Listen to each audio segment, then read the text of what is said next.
Édouard, on n'a pas eu le temps de faire notre Ourbi et Torbi la semaine dernière.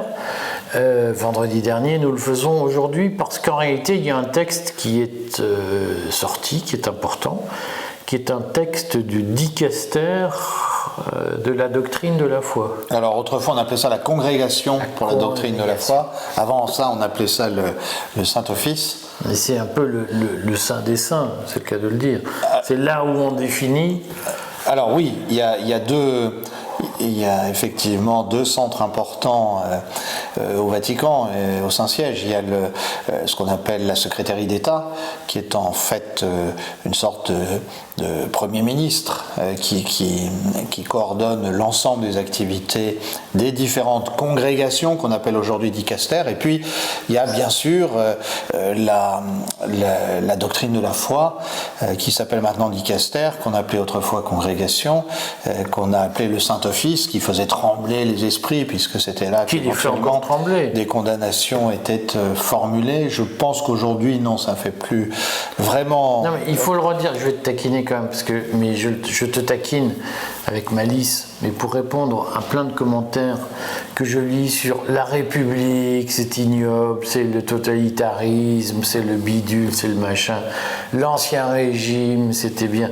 Enfin, il faut quand même redire qu'à une époque, la liberté de penser, la liberté d'expression, je ne dis pas que c'était mal, je ne veux pas te choquer, mais plein de gens qui disent ah, la République c'est horrible et qui ont quand même une grande gueule de franchouillarde ne survivraient pas 15 minutes à l'ancien régime. Et puis surtout, alors là je vais abonder dans ton sens, ce genre de raisonnement est historiquement bancal, puisque il y a, je veux dire, l'Église n'a pas été liée à la monarchie plus qu'à un autre régime politique.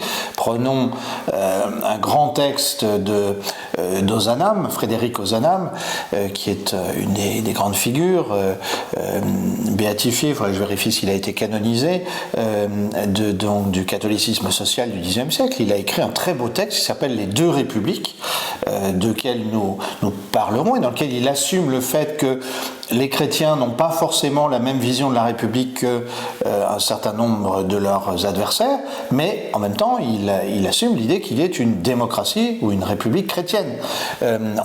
Et par ailleurs, je rappelle toujours avec un brin de provocation que, au risque de choquer nos amis monarchistes, que à la fin du XVIe siècle, Henri IV ne peut remonter sur le trône que parce qu'il y a parce qu'il accepte les conditions posées par un grand mouvement populaire qu'on a caricaturé plus tard, ce qu'on appelle la Ligue, mais qui en fait était un mouvement qui unissait toutes les classes sociales et qui dit il n'y aura pas de roi s'il n'est pas catholique. Alors on peut dire c'était dans un contexte donné, mais la Ligue est un grand mouvement démocratique avant la lettre, et d'ailleurs ce qui est intéressant, c'est que le peuple de Paris est au centre, exactement comme il sera au centre de la Révolution française. Voilà pour un développement, pour dire qu'effectivement, je pense que tout ce qui tend à diaboliser la République et à déifier la monarchie ne correspond pas à l'histoire. Voilà, j'aime bien refaire des petits préambules de temps en temps dans les vidéos pour redire ceux qui ont une vision romantique du gaullisme, c'était l'époque parfaite et maintenant nous sommes malheureux. De l'ancien régime, c'était l'époque parfaite et la République, c'est une invention des francs-maçons. La réalité est un tout petit peu plus compliquée et nuancée que ça, et je reste persuadé que plein de prétendus partisans de l'ancien régime d'aujourd'hui ne le supporteraient pas plus de 15 minutes. Quand je lis leurs commentaires, je me dis, mais toi, tu n'aurais pas fait 15 minutes sous l'ancien régime, mon gars. C'est pas le sujet d'Ourbi et Torbi, mais les relations entre les francs-maçons et la Révolution, ça fait longtemps qu'on a envoyé balader les clichés. Il y avait autant de francs-maçons monarchistes que républicains en 1789. Et encore aujourd'hui. Ça, c'est possible. Bref, on revient au sujet. Il y a un texte du dicaster pour la doctrine de la foi, l'ancienne congrégation qui fut à une époque dirigée par Benoît XVI. Alors, le cardinal Ratzinger, futur Benoît XVI. Le cardinal Ratzinger. Voilà. Et ce texte s'appelle Dignitas Infinita et est en fait présenté comme une espèce de pendant ou d'arrondi du texte Fiducia Supplicans qui avait peu ou prou légitimer la bénédiction des couples homosexuels. Ce texte Dignitas Infinita, dignité infinie, pour ceux qui n'avaient pas compris, est un texte qui remet les pendules à l'heure, remet l'Église au milieu du village sur les grandes questions d'éthique, comme on dit, c'est-à-dire de savoir-vivre, d'art de vie, de comportement en matière catholique vis-à-vis des grandes questions morales comme la dignité au sens large, la fin de vie, la gestation pour autrui. Qu'est-ce qu'on peut en dire, Édouard ? Alors oui, c'est intéressant parce que ça montre d'une autre manière effectivement les limites des textes publiés pendant le pontificat de François, tout en étant un texte qui rassemble beaucoup plus que, bien sûr, le texte Fiducia Supplicans ou d'autres textes qui ont précédé. Alors, je m'explique. Effectivement, c'est un texte qui a un postulat de départ, c'est l'être humain possède intrinsèquement une dignité absolue, elle n'est pas discutable. Alors, au passage, ça va pas faire de plaisir à tous ceux qui veulent que les animaux soient la même chose que les hommes, qu'ils aient les mêmes droits, etc. Non, il y a, dit le texte, une dignité intrinsèque de l'être humain. Tu veux dire que ça remet l'humain dans sa primauté de créature dans la création. Et c'est dit explicitement dans le texte. C'est dit explicitement dans le texte, à peu près au premier tiers. Et c'est donc, on va dire que c'est d'abord un texte profondément humaniste. Ce qui n'est à rien en soi. Humaniste, non pas au sens franc-maçon, puisque là aussi on va t'accuser d'être franc-maçon. Si tu continues, on va t'accuser d'être franc-maçon. Humaniste au sens où l'homme est une créature particulière dans la création. Et comme le dit une mauvaise traduction du Protagoras, l'homme est la mesure de toute chose. En fait, Platon écrit un homme est la mesure de toute chose, ce qui est beaucoup plus ambigu. Mais on ne va pas entrer dans ces finasseries philosophiques. L'homme est la mesure de toute chose. Donc l'homme est central et il y a une dignité inaliénable de l'être humain, ce qui permet de façon adroite au texte de se rattacher aussi bien à la révélation biblique qu'à la Déclaration des droits de l'homme, celle de 1789, celle de 1948. Et donc, à partir de là, effectivement, comme tu y faisais allusion, on décline, le texte décline un certain nombre de points sur lesquels la dignité humaine ne peut pas être aliénée, ne peut pas être mise en question. Donc, ça touche les droits de la personne, la lutte contre la pauvreté, ça touche aussi l'avortement de manière beaucoup plus explicite que dans les documents pontificaux précédents, la gestation pour autrui, la question de ce qu'on appelle l'euthanasie. Alors c'est un document qui effectivement peut être utilisé, y compris par une opposition pas forcément chrétienne mais humaniste, au Parlement le jour où Emmanuel Macron présente son texte sur la fin de vie, en disant mais philosophiquement il y a un certain nombre d'arguments qui vont contre.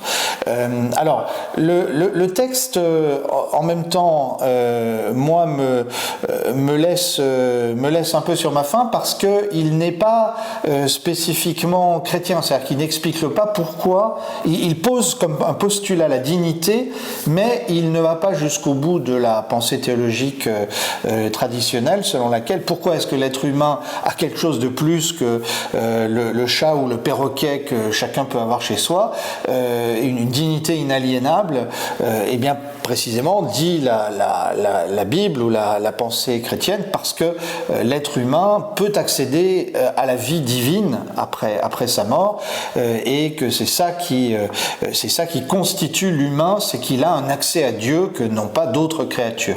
Voilà. Mais une fois qu'on a fait cette réserve-là, on peut dire que c'est un beau texte, et c'est un texte utile, intéressant dans le contexte actuel, en particulier en Occident.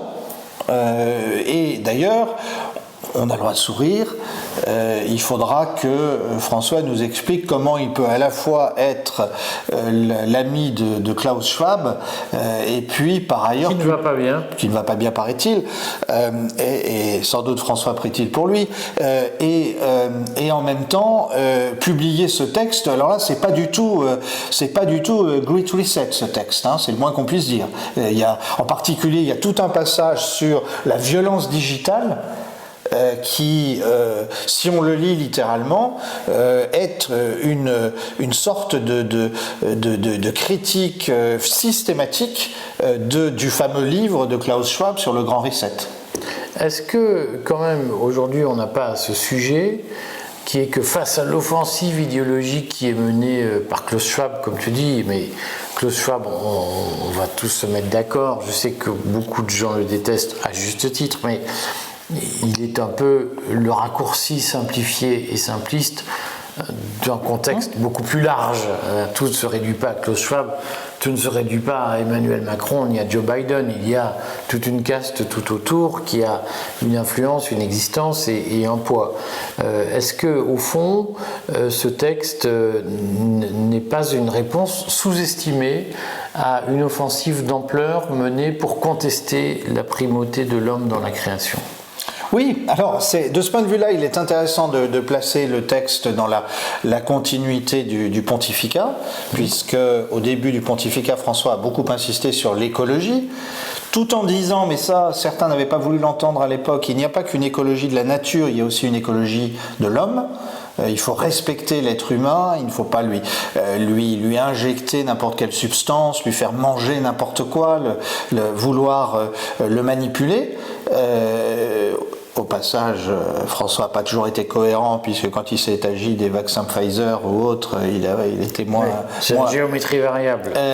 Et puis, peut-être qu'il y a aussi un manque de compréhension des enjeux, hein, à un moment donné. Mais en tout cas, on partait de l'écologie, mais on n'avait pas entendu qu'il y avait une écologie humaine dans l'esprit de François. Et là, François est allé au bout du raisonnement et en disant, je ne me place pas simplement du point de vue du respect de la création, je me place aussi du point de vue de l'éminente dignité de celui qui est au cœur de la création, à savoir l'être humain. Quand même, sur le fond, Édouard, et à titre personnel, c'est toi que j'interroge plus particulièrement, est-ce que tu penses que l'homme est un animal comme les autres? Est-ce qu'au fond, quand on entend le parti animaliste qui dit « mais pourquoi vous faites du mal aux vaches, c'est comme si vous faisiez du mal aux humains », est-ce que ça t'inspire quoi comme réaction? Alors non, je pense que l'homme est, comme disait Blaise Pascal, est un roseau pensant. J'ai beaucoup d'affection pour le chat ou le perroquet qui se trouve ou ne se trouve pas dans mon appartement selon les périodes. Mais toujours est-il que oui, j'ai eu un perroquet. J'ai eu un perroquet. J'ai eu un perroquet. Mais de quel un haras? C'était un petit. Il parlait? Oui, il m'imitait très bien, oui. Mais mon perroquet n'a jamais, j'ai jamais pu parler avec lui de Platon. Ni discuter. Parce qu'il ne savait pas lire. Mais j'aurais bien voulu lui apprendre à lire. Donc je pense que là, effectivement, là où le pape remet les pendules à l'heure, où il remet l'église au milieu du village, comme tu disais plaisamment, c'est précisément qu'il rappelle que l'être humain a quelque chose de plus, que l'être humain est capable de s'interroger sur sa condition, pourquoi il est là et sur le sens de sa vie. Et la question du sens de la vie, effectivement, me semble absolument fondamentale. Alors, je vais comme le taquiner. Est-ce que tu penses que l'Église, c'est moi qui vis dans un quartier populaire, à dominante musulmane, ou juive d'ailleurs, et je vois quand même des prêtres très frileux, très complexes à suivre, pas très conquérants. Est-ce que tu penses que l'Église en fait assez aujourd'hui? Et tout le monde sait que je n'ai pas d'affinité particulière avec l'Église, mais je me soucie quand même du bien-être des âmes ou du salut. Est-ce que tu penses que l'Église en fait assez pour faire comprendre sa doctrine aujourd'hui? Est-ce que la pastorale, comme on disait quand j'étais petit, est à la hauteur de l'offensive dont l'Église fait l'objet ou dont l'Église est victime? Non, je ne pense pas, je le regrette. D'autant plus que je crois qu'il y a une façon éminemment moderne de parler aux gens de l'évangile du Christ. Je pense qu'en particulier on sous-estime totalement ce qui est dit par le Christ lui-même dans l'évangile, ce qui est dit par saint Paul beaucoup, à savoir que il y a la personne du Christ, l'être humain qui a été à un moment donné, qui a vécu sur cette terre, qui est mort, qui est ressuscité pour les chrétiens, mais il y a aussi ce que saint Paul par exemple appelle le corps du Christ, et l'Église qui est décrite comme corps du Christ, c'est-à-dire que le chrétien, donc l'être humain en fait, tout être humain est appelé à participer pleinement à la vie du Christ. Et le Christ n'est pas simplement l'individu Jésus à un moment donné, c'est aussi l'ensemble de l'humanité qui s'agrège à lui et dont il souhaite que ça soit toute l'humanité. Et je pense qu'il y a là quelque chose d'éminemment moderne dans une société très individualiste, très éclatée, atomisée, avec même, alors dans le cas le pire où on ne respecte même pas le contrat qui est la base du libéralisme dont nous parlons souvent, mais alors l'Église dit allons même plus loin, c'est que sur un certain nombre de sujets qui ne sont pas des sujets d'organisation de la société ou de la vie économique, nous avons un message qui est un message d'adhésion à la personne du Christ et tous les êtres humains peuvent faire partie de ce Christ. Alors Teilhard de Chardin disait à une certaine époque le Christ cosmique, on l'a beaucoup décrié, on s'est moqué de lui après quelques décennies après sa mort, mais ça disait bien ce que ça voulait dire, c'est-à-dire que il y a la possibilité de créer quelque chose qui est au-delà de simplement la personne humaine, c'est la personne humaine prise dans un ensemble, mais dans un ensemble interpersonnel, pas dans un grand tout collectiviste. Et ça, je crois que l'Église n'en parle plus du tout aujourd'hui. Elle est frileuse, oui, souvent. Alors je parle de l'Occident, hein, parce que je crois qu'en Afrique, en Amérique latine ou en Asie, l'Église est beaucoup plus offensive. Qu'est-ce qu'il faudrait pour que l'Église retrouve ce que j'appelle l'instinct vital? C'est païen comme expression. Qu'est-ce qu'il faudrait que l'Église fasse pour retrouver cet instinct vital de faire de la pastorale? D'abord, je dirais, au risque de dire une platitude, parler du Christ. Tout simplement. T'es de gauche, toi. C'est je veux dire, comme prenons, alors c'est vrai que j'ai grandi alors que Jean-Paul II était pape, mais Jean-Paul II très naturellement, une des formules favorites de Jean-Paul II, c'était de dire seul le Christ sait ce qu'il y a dans l'homme et ce dont l'homme a besoin. Bon, alors ensuite certains peuvent discuter, mais enfin Jean-Paul II le clamait à temps et à contre-temps, et je pense que c'est ce dont nous avons besoin. Et j'ai pas d'animosité contre le pape François, j'aimais mieux ses deux prédécesseurs, mais je suis frappé quand je regarde par exemple son fil Twitter, il y a peut-être un tiers des tweets qui citent l'évangile. Je pense que ça devrait être beaucoup plus, parce qu'un pape il est fait pour parler du Christ d'abord. Bon, on n'est pas rendu. Oui, c'est vrai. C'est simple en même temps, hein. Il y a l'évangile, il suffit de le citer. Bon, retrouvez-nous sur notre fil Telegram, restez libre. On a un fil libertarien, demandez-nous l'adresse. Abonnez-vous à la chaîne YouTube du Courrier. On rappelle quand même que nous avons une chaîne Patrimoine qui vous aide à défendre votre patrimoine face aux attaques dont il est l'objet, dont il sera l'objet dans les mois à venir. Suivez-le, parce que ceux qui l'ont suivi en réalité ont gagné des sous, même si ça ne se dit pas. Et puis soutenez-nous, abonnez-vous au Courrier des Stratèges. Notre abonnement augmente à partir du 1er mai. Il vous reste 15 jours pour vous abonner à vil prix. À très bientôt. Tu crois que ça a tourné ou pas? Écoute, on va vérifier. Sinon je prendrai le temps d'après, c'est pas grave.